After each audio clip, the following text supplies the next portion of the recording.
Hi, I'm Travis Eiler, and today in the city we're in Golden Gate Park, San Francisco. This is the 96th largest urban park in the whole world, and it's about 20% larger than New York City's Central Park. Coming in at about 1,017 acres total, this is a massive green space here in the city by the bay, with tons of stuff to see from the Panhandle to the Park Chalet. And we're going to check it out today. Let's go.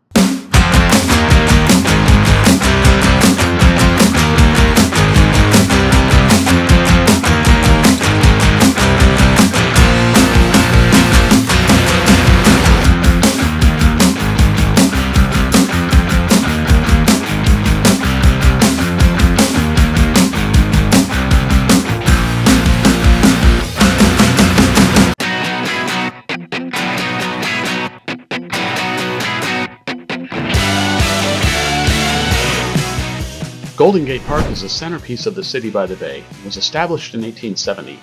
Today the park includes over 33 acres of lakes and ponds, 10 total, 130 acres of meadows, 680 acres of forests, and 15 miles worth of roads and trails. Believe it or not, however, this land used to be windswept sand dunes as far as the eye could see, in what was formerly known as the Outside Lands. In fact, this is where the famous Outside Lands Festival, which we just enjoyed earlier in August this year, got its name. Before it grew from sand dunes to this huge green space we see now, it was first noticed that barley grass grew successfully in the otherwise barren sand dunes, which later led to the planting of thousands of trees and other plants by 1872. Today there are over 130,000 trees, along with museums, an archery range, and so much more packed into this beloved part of San Francisco, and today we're going to see the whole thing. Our journey through Golden Gate Park today will begin here on Baker Street, at the eastern end of the Panhandle, aptly named due to the way this narrow stretch of the park extends out from the wider section to the west, resembling a panhandle. Forming the boundary between the Western Addition neighborhood to the north and Haight-Ashbury to the south, the Panhandle extends 8 city blocks from Baker Street to Stanyan Street, nestled between Fell and Oak Streets, before joining the east end of Golden Gate Park. Within the Panhandle are lots of trails for cycling and jogging or walking your dog, plus basketball courts and the Panhandle Playground. There's also the McKinley Monument, which is a 15-foot tall statue placed there in 1904 in honor of the former President William McKinley, who was assassinated in 1901 and is one of the only 4 American presidents to have ever met such a fate. Former President Teddy Roosevelt broke the ground himself for the construction of this monument the year before, in May of 1903. After the devastating 1906 earthquake and fires, most of San Francisco lay in ruins, and this very spot was used as one of the many refugee camps for San Franciscans who had lost everything. There were 26 official refugee camps set up in the western side of San Francisco, of which 21 were managed by the U.S. Army, providing temporary shelter for thousands of citizens while the city was being rebuilt. As we head west and cross over busy Stanyan Street, we enter the larger part of Golden Gate Park and first pass by McLaren Lodge, which is the administrative headquarters for the San Francisco Recreation and Park Service. Built in 1896, this was once the home of 47 years for Park Superintendent and Horticulturist Dr. John McLaren. He was a friend of John Muir and one of the primary advocates for the development of Golden Gate Park as San Francisco was approaching the beginning of the 20th century. Dr. McLaren was preceded by William Hammond Hall, who was the original superintendent and designer of the park. He did so at the age of 25.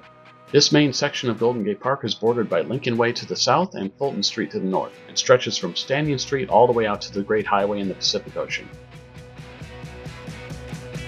Before we continue, it's time for the "Hey, my phone usually does this for me" math challenge. Do you know how many steps it would take for the average adult to completely walk around Golden Gate Park?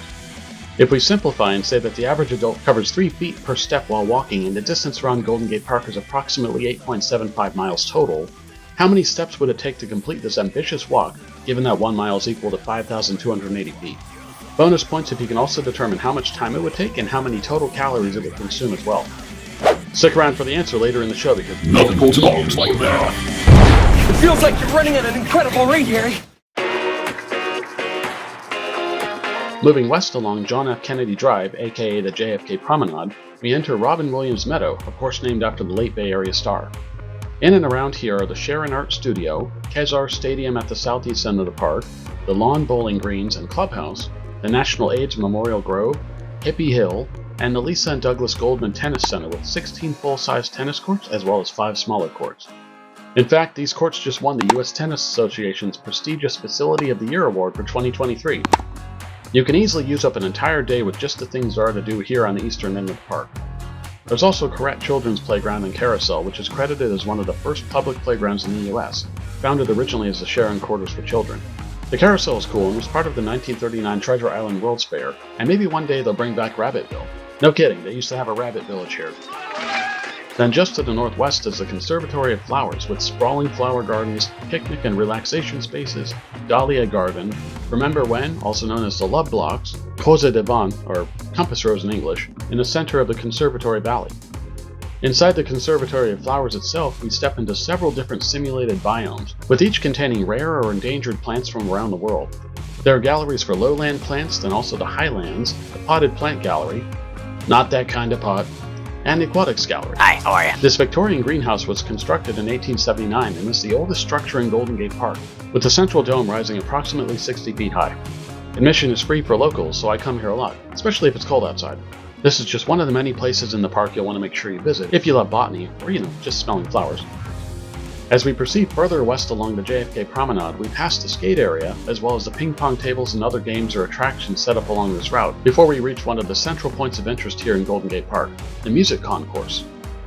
Here you will also find the deYoung Museum and Observation Tower on the north end, and the California Academy of Sciences on the south side, with the Skystar Ferris wheel overlooking it all. The Skystar has been here since 2020 and will be available to ride until 2025. It goes up about as high as the deYoung Tower, providing for some great views of the city when it's clear, or cool views like this when it's dark and foggy. The deYoung Museum is packed with interesting art and cultural exhibits, and it's worth visiting repeatedly as there's so much to see and exhibits change frequently, such as the Ramses the Great exhibit that was there last year. For the sake of not spoiling anything, and copyright sensitivity, we'll not show any footage from inside the museum, but if you're in the city, be sure to pay a visit to the deYoung. Then next door, across the Music Concourse, is the California Academy of Sciences, full of outstanding scientific exhibits from dinosaurs and whales to earthquake simulations and butterflies. This is a very popular museum to bring your kids to, and then every Thursday night, adults can enjoy the nightlife version of the experience here.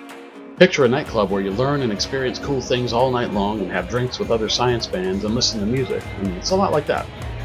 The daytime experience is fun, but I typically like the nightlife version. If I made a top 10 list of the things to try in San Francisco, this would be one of them. The Music Concourse outside has an oval shape and is filled with rows of pollarded trees and topped off with several water fountains. The Music Concourse was originally excavated in 1894 as part of the California Midwinter International Exposition, and then repurposed to create this large open-air space for the public to enjoy live music. The band shell, officially known as the Spreckels Temple of Music, was originally built in 1899, just 1 year before the Music Concourse was finished.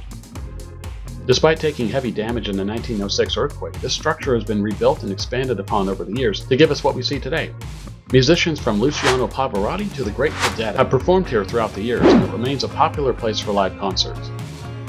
Continuing west on our journey, we will first visit Stow Lake before heading back up to the Japanese tea garden for lunch, and to also let the midday Saturday crowd wind down a bit. Stow Lake is the largest body of water in Golden Gate Park and was created in 1893. Surrounding the lake are paths for jogging, cycling, and walking your dog, and all with beautiful views of this timeless piece of San Francisco, complete with an appropriately named rustic stone bridge, also known as Camelot Bridge. This lake has pedal boats as well as rowboats available for rent, and it's easy to forget you're in the middle of a large city while you're out here. Then in the center of the lake is Strawberry Hill, which was once known for all the wild strawberries that grew all over it. And now it's a great spot to either picnic, have a party, visit the Golden Gate Pavilion, or hike up the 400-foot hill to enjoy the sweeping city views from the summit, and maybe play a game of horseshoes while you're up there. On clear days you can see the Golden Gate Bridge to the north, the San Francisco skyline to the east, and the Sunset District to the south. On foggy days, depending on the ceiling that day, you might very well find yourself hiking up into the clouds, kind of what it's like to drive up to Twin Peaks when it's foggy. Huntington Falls also begins up here and has a cool bridge you can cross, which makes it feel like you're on vacation somewhere far away from San Francisco. Perhaps my favorite place in Golden Gate Park is the Japanese Tea Garden, located just to the north of Stow Lake and south of the deYoung Museum. This peaceful garden provides a great sanctuary from the busy city outside, so I come here a lot just to enjoy some thoughtful time surrounded by nature, conveniently close to home too.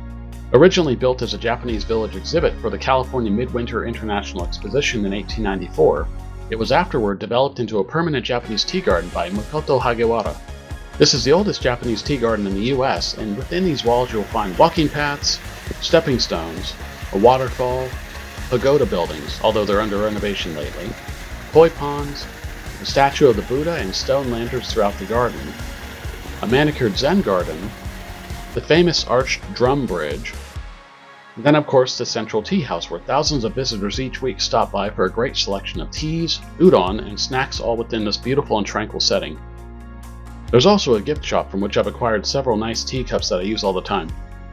For lunch, I'm having the udon and the karaage chicken, and since it's summer and I've been walking all over the park, this time I'll choose a cold matcha tea, although I usually go for one of the hot teas in colder times of the year. Itadakimasu! If you can make it here in the spring, usually March through April, the extra benefit of the blooming sakura or cherry blossoms adds to this already wonderful experience. This small but beautiful park is one of the must-see attractions in all of San Francisco.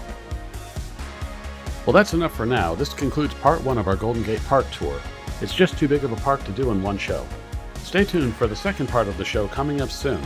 We'll start with the San Francisco Botanical Garden and end up at the Beach Chalet. Thanks for watching Today in the City, and we'll see you again soon.